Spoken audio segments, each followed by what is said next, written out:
Assalamualaikum warahmatullahi wabarakatuh. Alhamdulillah, hari ini kita bisa bertemu kembali dalam pelajaran agama Islam kelas 4. Anak-anakku yang soleh-solehah, hari ini kita akan mempelajari kisah perjalanan hijrah Nabi Muhammad SAW. Mari kita awali dengan berdoa terlebih dahulu. Bismillahirrahmanirrahim. Rabbi zidni ilma warzuqni fahma. Amin ya rabbal alamin. Adapun tujuan pembelajaran hari ini adalah yang pertama, peserta didik mampu menceritakan kisah peristiwa hijrah Nabi Muhammad SAW ke Madinah. Yang kedua, peserta didik mampu menyimpulkan pelajaran di balik hijrah Nabi Muhammad SAW ke Madinah. Ali menepati tempat tidur Nabi Muhammad SAW. Kaum musyrik Quraisy sangat terpukul dengan keberhasilan sekian banyak sahabat Nabi Muhammad SAW yang berhijrah ke Madinah. Karena itu, sebelum semakin membesarnya agama baru itu, mereka memutuskan untuk mencelakai Nabi Muhammad SAW. Mereka memilih dari setiap kelompok kaum musyrik pemuda-pemuda yang tangguh, kemudian mencelakai Nabi Muhammad SAW secara bersama-sama. Nabi Muhammad SAW mendapatkan wahyu dari Allah. Kemudian Nabi Muhammad memerintahkan Ali bin Abi Thalib untuk tidur di pembaringan beliau sambil memakai selimut berwarna hijau yang biasa beliau pakai. Pemuda-pemuda terpilih itu memata-matai tempat pembaringan Nabi Muhammad SAW dan merasa yakin bahwa beliau sedang tidur nyenyak. Tetapi sebenarnya tanpa mereka sadari, Nabi Muhammad SAW keluar rumah, meletakkan segenggam tanah di kepala masing-masing para pemuda tersebut sambil membaca firman Allah surat Yasin ayat yang ke-9. Bismillahirrahmanirrahim. وَجَعَلْنَا مِنْ بَيْنِ أَيْدِيهِمْ سَدًّا وَمِنْ خَلْفِهِمْ سَدًّا فَأَغْشَيْنَاهُمْ فَهُمْ لَا يُبْصِرُونَ. Artinya, kami memasang penghalang di hadapan mereka dan di belakang mereka, sehingga kami menutupi pandangan mereka. Mereka pun tidak dapat melihat. Nabi Muhammad ke rumah Abu Bakar. Pada suatu siang menjelang hijrah Nabi Muhammad SAW, beliau berkunjung ke rumah Abu Bakar dan beliau menyampaikan kepada Abu Bakar bahwa beliau telah mendapatkan izin dari Allah untuk berhijrah. Abu Bakar menyampaikan bahwa dia telah menyiapkan 2 unta, satu untuk Nabi Muhammad SAW dan satu untuknya guna perjalanan ke Madinah. Dia juga menghubungi Abdullah bin Urayqid untuk menjadi petunjuk jalan. Pada tanggal 27 Safar tahun ke-14 kenabian, bertepatan dengan tanggal 12 atau 13 September 622 Masehi. Di tengah kegelapan malam, Nabi Muhammad SAW keluar dari rumah Abu Bakar. Beliau berjalan ke Gua Sur, bahkan beliau berjalan dengan ujung jari kaki, supaya tidak meninggalkan jejak yang dapat ditelusuri. Jalan ke Gua Sur sangat sempit, terjal, dan banyak bebatuan. Sebelum menjauh dari perbatasan Mekah, Nabi Muhammad SAW berhenti sesaat mengungkapkan rasa cinta beliau kepada tanah airnya. Beliau bersabda kepada kota Makkah, seraya memandang Ka'bah. Demi Allah, sesungguhnya engkau, wahai kota Mekah, adalah sebaik-baik bumi Allah dan yang paling Allah cintai. Andai aku tak diminta untuk keluar darimu, maka aku tidak akan meninggalkanmu.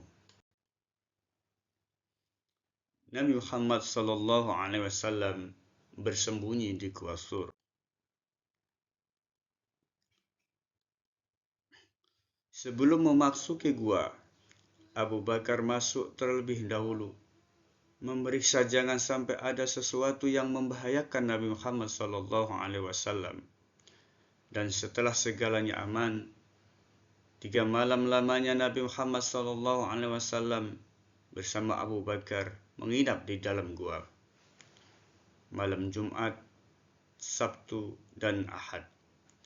Setiap malam datang berkunjung ke sana putra Abu Bakar yakni Abdullah untuk menyampaikan perkembangan yang terjadi di Mekah.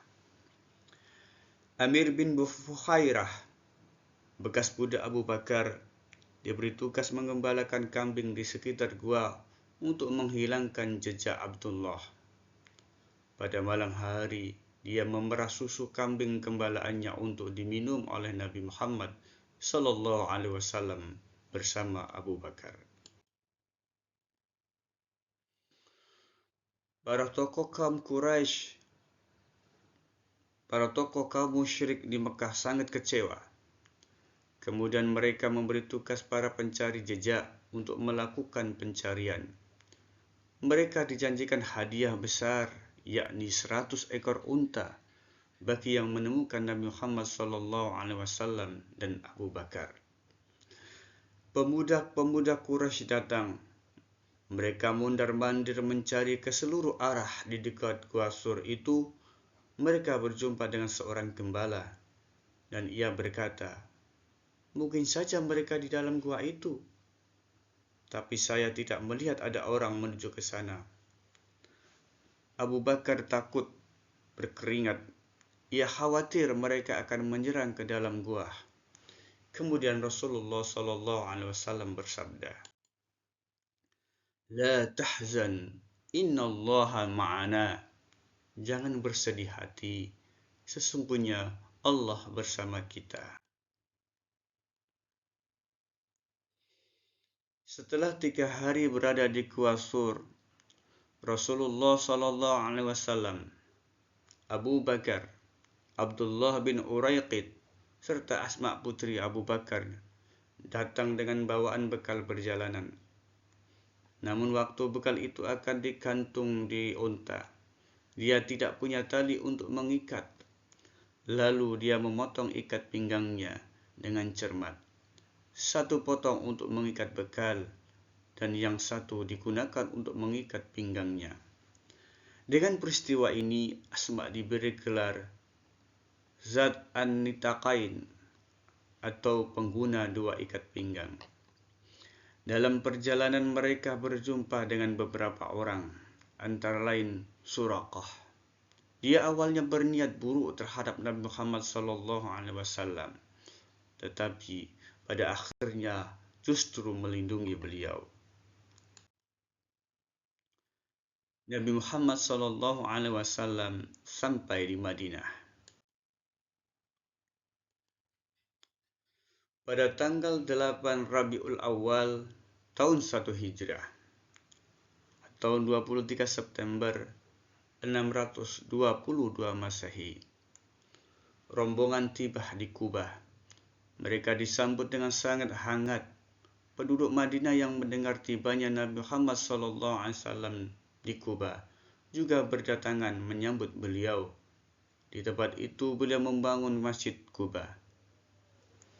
Sebelum sampai ke Madinah, waktu sholat Jumat telah tiba, maka beliau sholat di perkampungan Bani Salim bin Auf bersama rombongan yang berjumlah sekitar 100 orang.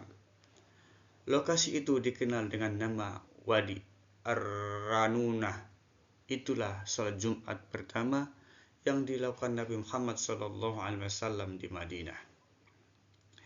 Setelah sholat Jumat, beliau menuju Yasrib, yang sejak saat hari itu berubah nama menjadi Madinatul Rasul yang disingkat dengan Al-Madinah.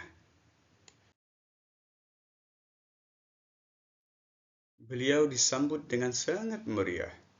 Semua menginginkan agar Nabi Muhammad SAW bisa tinggal di rumahnya.